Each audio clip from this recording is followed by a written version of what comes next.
이번 단락에서는 유전자 문화 공진화에 관해 설명하도록 하겠습니다. 유전자와 문화는 서로 영향을 미치며 공진화한다는 것입니다.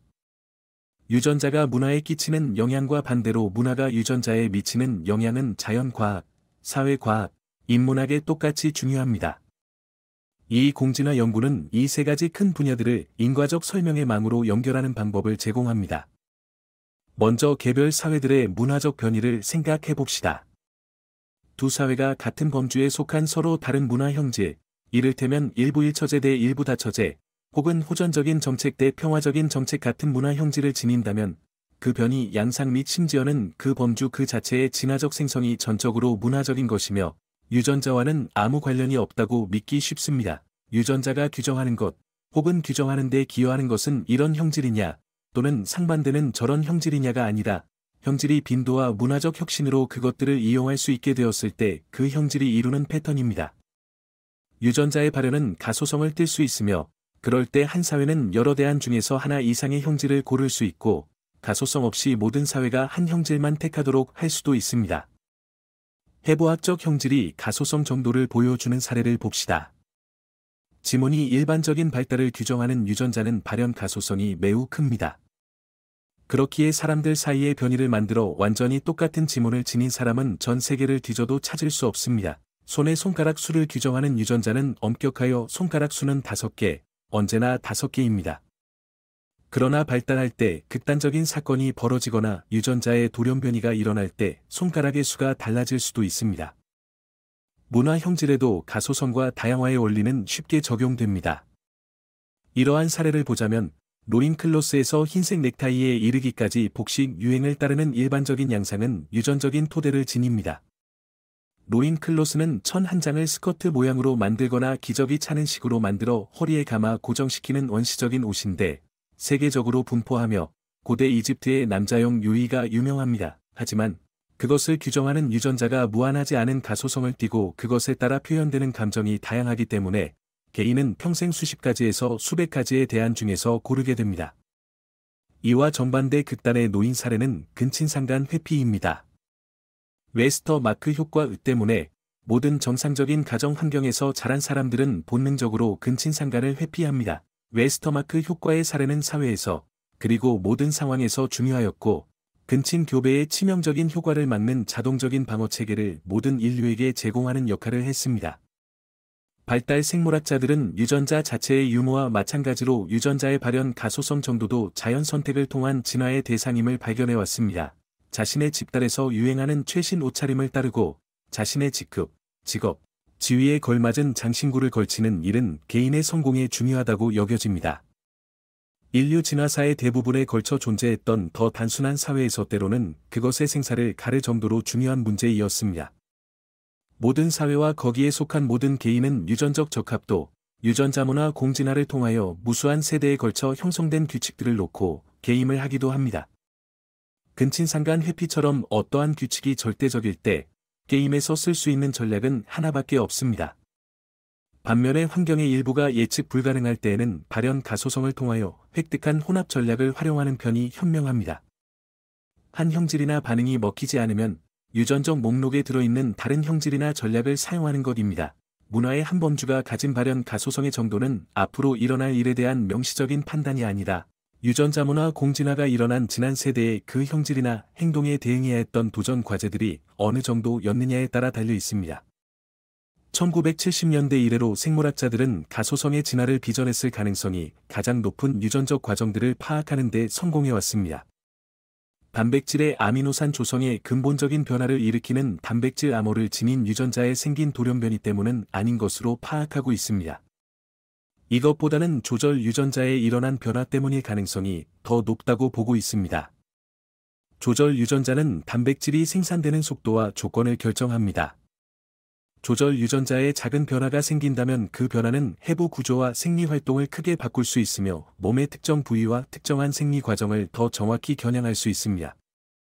게다가 발달하는 생물에 영향을 미치는 자극들 중에서 어떤 특정 자극에 민감하도록 프로그램할 수도 있기에 이를 프로그램함으로써 각 환경에 가장 적합한 변이체가 나올 수 있습니다.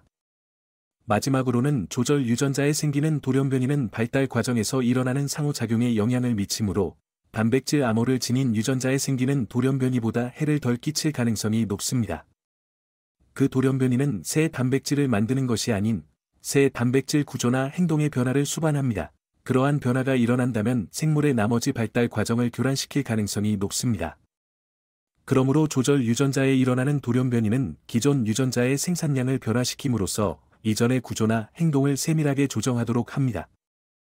개미를 비롯한 사회성 곤충들은 적응적 가소성의 진화가 극단적으로 이루어진 사례입니다. 개미나 흰개미 군체의 일꾼들은 다른 종으로 착각할 만큼 군체 내의 다른 개체들과 모습이 크게 다른 사례가 많습니다. 하지만 한 수컷과만 짝짓기를 한 여왕에게서 유래한 군체에서 성별이 같은 개체들은 계급에 관계없이 모두 유전적으로 거의 동일합니다. 그들의 해부 구조와 행동이 서로 다른 것은 미성숙한 상태일 때 남보다 먹이를 덜 먹거나 더 먹음으로써 더 작거나 더 큰 성체로 자랐기 때문입니다. 미성숙 단계에서는 신체 조직들이 성장하는 비율이 저마다 다르므로 더 크거나 더 작은 개체는 신체 비율도 달라집니다. 또한 미성숙한 개체는 군체의 성체들이 내뿜는 페로몬에도 민감하게 반응하는데 그 반응 때문에 발달 방향과 다 자랐을 때의 크기가 달라집니다. 연구자들은 개미의 군체 구성원들을 계급으로 나누는 데 관여하는 또 다른 요인들도 찾아냈는데요. 각 계급은 자신이 맡은 일을 평생 하도록 분화하였습니다. 하나의 군체가 실질적인 유전적 변이가 전혀 없는 상태에서 미수정 상태의 여왕들, 작고 순한 일꾼들, 머리와 턱이 기괴하게 커진 몸집 큰 병정을 생산할 수 있습니다.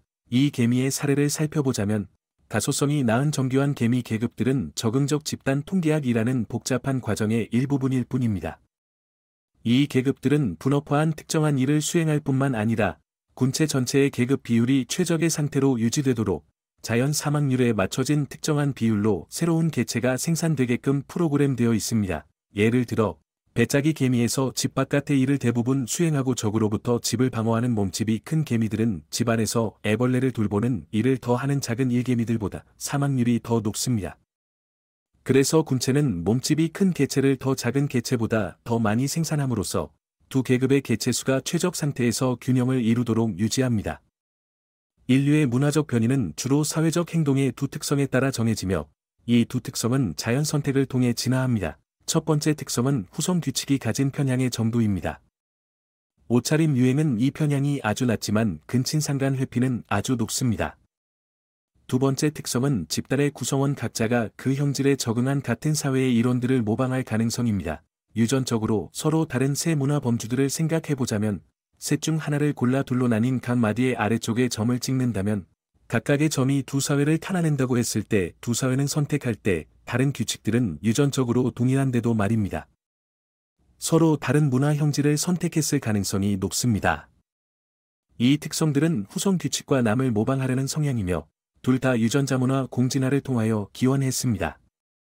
개미의 사례가 아닌 다른 사례도 있는데 최근 수천 년 동안 일어나고 있는 유전자 문화 공진화의 사례로는 성인의 젖당 내성 발달이 있습니다.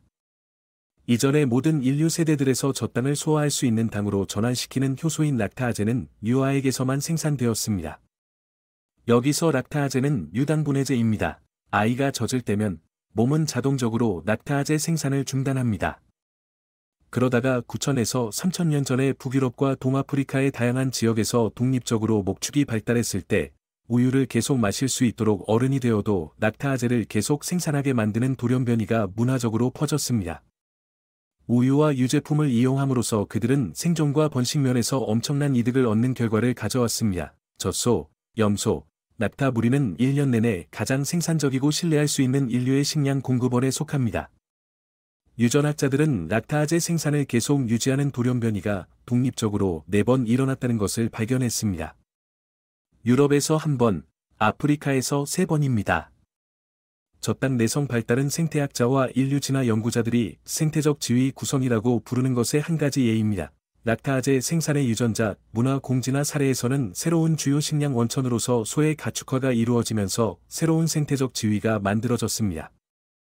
그 돌연변이 유전자들은 아주 낮은 빈도로 있다가 기존의 더 오래된 변이들을 빠르게 대체했습니다. 게다가 그 유전자들은 단백질을 만드는 유전자였는데요. 그 단백질은 특정한 조직의 변화를 일으키는 주된 수단이 되었습니다. 여기서 조직은 소화관입니다. 지난 반세기에 걸쳐 인류학자들과 심리학자들은 그렇게 서로 얽힌 공진화 과정들을 많이 발견해왔습니다. 종합하면 그 과정들은 저땅 내성의 국지적인 획득과는 종류가 다른 유전적 변화 집합을 형성합니다. 그것들은 현생 인류에게서 보편적이며 현생 호모사피엔스가 출현하기도 전에 기원한 오래된 것입니다. 적어도 일부는 600만 년 전 인류와 침팬지가 갈라진 시점보다 오래되었습니다. 그것들은 인지와 감정 수준에서 작용하여 언어와 문화의 진화에 깊고 폭넓은 영향을 미쳐왔습니다. 그것들은 직관적으로 이 인간 본성이라고 불리는 상당 부분을 이룹니다. 유전자 문화 공진화에 얽히고 설킨 양상은 인간 조건을 이해하는 토대입니다. 그것은 복잡하고 기이하고 낯설어 보일지 모르지만 진화론을 안내자로 삼아서 올바로 측정하고 분석하면 핵심 요소들로 분해하는 것은 가능합니다.